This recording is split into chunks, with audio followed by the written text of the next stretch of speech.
तीन शिरे सहा हात तया माझा दंडवत. अजून काय नाही बाबा निवांत. आता थोड्या वेळ बसायचं. हा अजून नाही केली अगं मी आणि का आता काय रे? तो हात धुतल्यावर इशारा गेलो मग तिथं भेटला ते म्हणलं चलो आपलं ऑफिस करू. बरं बरं बरं. कोण भेटला? मित्र त्याचा तयार व्हायला लागला ते तिथं. होय. बर.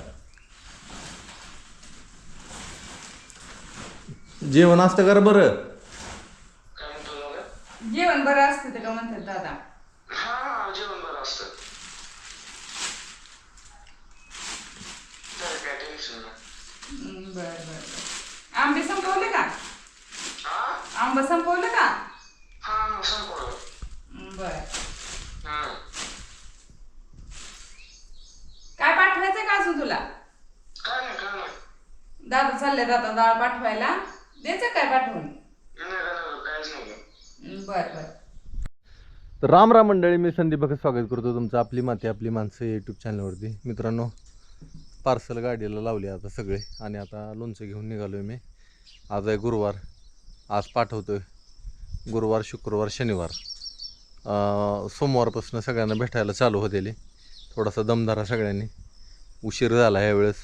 जरा कामं बी आपली असते ती ना रानातली ही बाकीची सगळीच. तर काय आणायचं आहे का वाडीवरनं? काही नाही आता आणायचं. नाही ना? बरं. तर मंडळी आलो खुरडवाडीवरनं. लोणचं पाठवलं सगळं.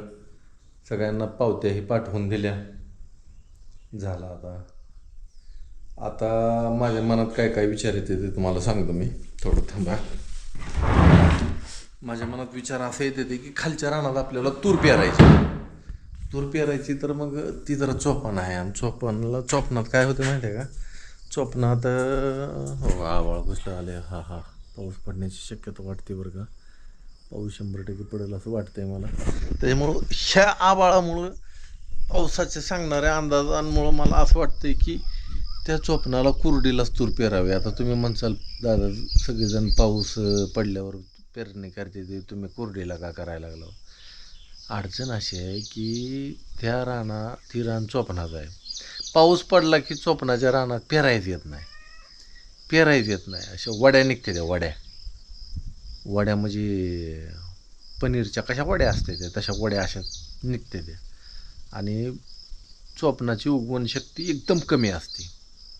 5 ते 10% म्हणजे 100 बी सोडलं त्यातनं 4 ते 5 बी उगवणार असं असतं त्याचं. कुरडीला जर पेरलं ना मस्तपैकी त्याच्यावर पांघरून पडतं आणि आजात उगवून निघतं.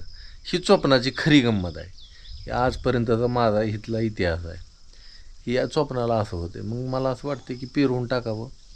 पाऊस पडला की मस्तपैकी उगवून येईल. आणि एकच होणार आहे की तण येणार उगवून. कारण की आता पाऊस पडल्या कसं तण उगवून येतं आणि आपण पेरणी करताना तण मरून जातं. तसं तण उगवून येणार आहे. त्याच्यासाठी काहीतरी वेगळा बंदोबस्त करावा लागणार आहे. मधनं अंतर ठेवायचं म्हणजे मधनं ट्रॅक्टर चालेल आपला. तर जाऊ दे, मी आलो कशासाठी हे आणलं आहे मी टोपी कॅप मधमाशाची. तर काय झालं आहे उन्हाळा एवढा कडक पडला आहे मधमाशांना कुठंच पराग मिळाला ते. मग ती पराग किती मिळते ते त्यांच्याकडे पराग किती शिल्लक आहे मधाचा साठा किती शिल्लक आहे. त्या दिवशी मी साखर पाणी दिलं तर त्यांना. पण आता निदान बघावं तर की बाबा पराग किती मिळते ते का नाही. कारण की नुसता मध किंवा साखर पाणी त्यांना त्यांच्याजवळ असून उपयोग नाही. त्यांना सगळ्यात महत्त्वाचं म्हणजे पराग लागतात. पराग असलं तर त्यांची वाढ होती, नाही तर वाढ होत नाही. तुम्ही कितीही साखर पाणी द्या त्यांना प्यायला, मध जरी दिला त्यांना तरी त्यांची वाढ होत नाही. तर बघू आता आपण. तर मंडळी हे बघा माशा दिसतील आणि तुम्हाला ते पिवळसर दिसतंय का आतमध्ये ते पराग आहे. आणि कुठं जे चमकतंय ते मध आहे ह्यांचा.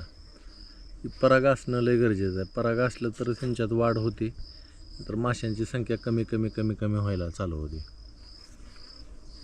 अशा पेटे सगळी जी काय म्हणले तागाला फुलं यायचीच वाट बघतोय मी. फुलं आली म्हणजे जर थोडंसं मधमाशांना आधार मिळेल म्हणे. येणार की त्याला टाईम लागणार. त्याचं वातावरण नाही ना ग फुलं यायसारखं. आभाळ लागतं वाटतंय जरा थोडंसं आभाळ. छातीला लागायला लागलाय ताग आपल्या. पण तरी सुद्धा येणार आणि इकडनं गरजायला चालू झालंय आता. मधमाशा माझ्या हातात आहे त्या पण शांत आहे त्या. ही शांत आहे त्याच्यावर शांत आहे त्या. एकदा ह्या बिघडल्या काढले काय कडच आहे पोळं. कडच्या पोळ्यांमध्येच पराग असते तर बघू एक एक चेक करू मित्रांनो. तर मंडळी तुम्हाला राणी दाखवायचा प्रयत्न करतो. पण ही जी राणी आहे ना अवघा ही दिसली का मधोमध बघा लक्ष द्या. लांब सडक आहे बघा बाकीच्या माशांपेक्षा. हा ही राणी आहे. ही इतकी लाजरी असते की ती माशांच्या आत आणि बघा बाकीच्या माशा तिला कशी किंमत देतात बघा. तिच्याकडे सगळ्यांचं लक्ष असतं. ही लांब जी आहे का बरोबर मधोमध बघा. आता माशां तिला झाकून घेतात. तिला जरा थोडीशी लाजली की माशा तिला झाकून घेते. बघा ही राणीच आहे बघा. माशांनी झाकून घेतलं तिला. तरी पण मी तुम्हाला दाखवायचा प्रयत्न करतो. ती खाली खाली घुसते लाजते ती. त्याला तुम्हाला दिसले असेल बहुतेक असं वाटतंय मला. हे बघा ही खाली आली बघा एकदम. तिच्या कडनी सगळ्या माशा तिच्याकडे लक्ष असतं सगळ्या माशांचं. हां हे बघा ही राणी आहे.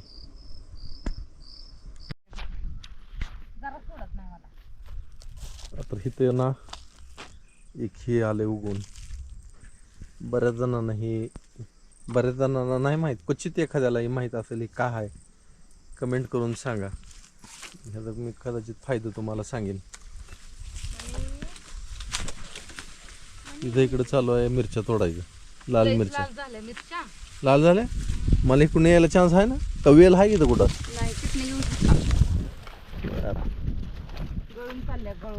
हे बघा मिरच्या आपल्या लाल मिरच्या ना मा.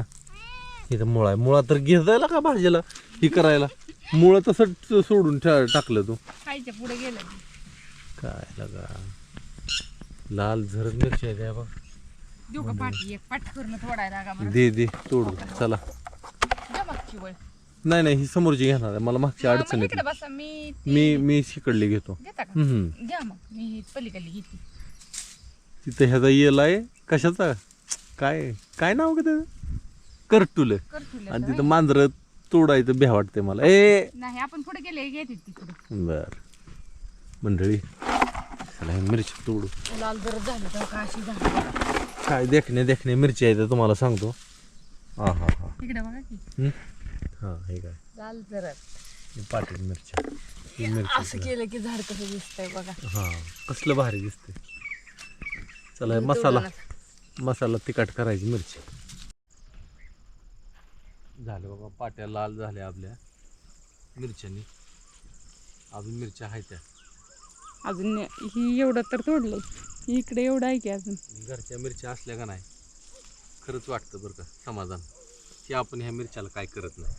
आता तुम्ही म्हणताल दादा मसाला चालू करा आम्हाला जमणार नाही.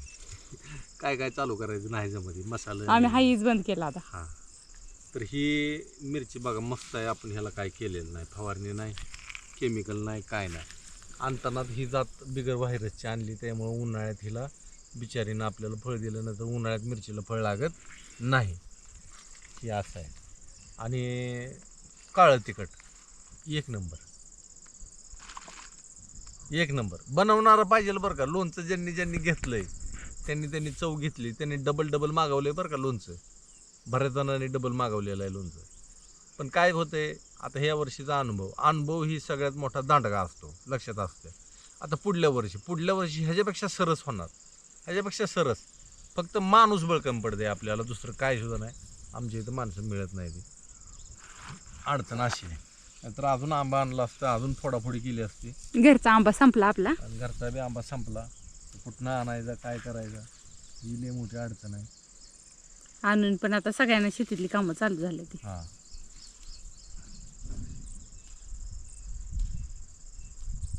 मिरची जमतंय का. हां जमतंय.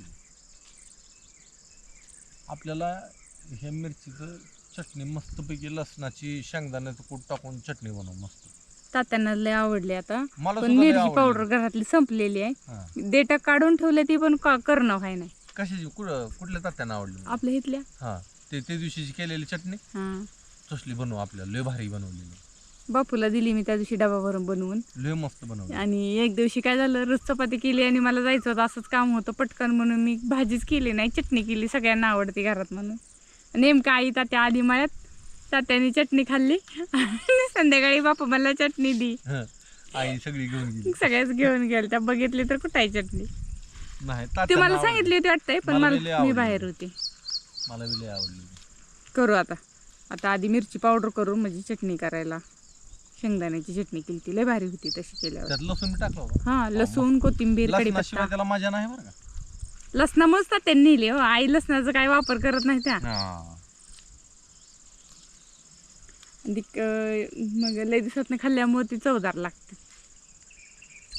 सारखा पुढे आता सुट्टीची वेळ झाली. नाही सुट्टीची नाही, आता ही पाच सहा झाड आहे ते अजून. सुट्टीची लगेच कस काय वेळ होती. खाली कल्ला काय नाही गायींचं मी बघते, पण सुट्टीची नाही वेळ आहे आता. चला तोड त्याचं काय नाही. उद्या टाइम उद्या नाही का आपल्याला कुठं जायचंय काय. कुठंच नाही जायचं. पेरणी कशी करायची, कुरडीला करायची कशी ते तुम्ही ठरवा. मला वाटतं बिघडलं गणित तर माणसाने ह्या बायकोचं ऐकून काय तर. ही जी इकडलं चोपा नाही का ती तर पेरून घेऊ, उगवत नाही परत. अर्धच नाही पेरायला येत. काय होती त्याला. मग खाली सरळपर्यंत खाली न्यावं लागेल. सरळ खाली नेणार मी. मग तसं म्हणा की मला फक्त चोपान करताय. चोपान म्हणजे ती चोपनाची जी आहे का तेवढा आवडच खाली घेऊन जातो पेरायला. या 4-8 दिवस आधी येईल. म्हणे मिरच्या खायची ते का तुला. इकडची 4-8 दिवस उशिरा येईल. चोपनाचं काढू खुरपून तेवढंच मधनं ट्रॅक्टर घालून सोपं नाही खुरपायचं. मधनं ट्रॅक्टर घालायचा 2 ह्याच्या काकऱ्याच्या मधनं आणि ते परत तेवढं काढून घ्यायचं, नाही तर परत उगवतच नाही. मग पेरू उद्या नाही, आज संध्याकाळी पाऊस आला तर उद्या पेरू. मला वाटतं इकडे मकाला गरजायला लागलं हा होतं. नाही पण नितळ की हो का गेला आबाळ कसलं आलतं. हा इकडे थोडस गेलंय पण लांब काय नाही राहिलं आता. चला गायींना हिरवं गवत टाकलं, लय आवडीनं खाते ते. आकाश सगळं रिकामं झालं. मग आबाळ लय आलं होतं इकडं पूर्वेकडं, पण काय नाही गेलं सगळं. कुठे इजा लवत नाही त्या काय नाही. ते मान्सून पूर्व पाऊस चांगला पडतो बरं का, पण बघू आता काय होतंय.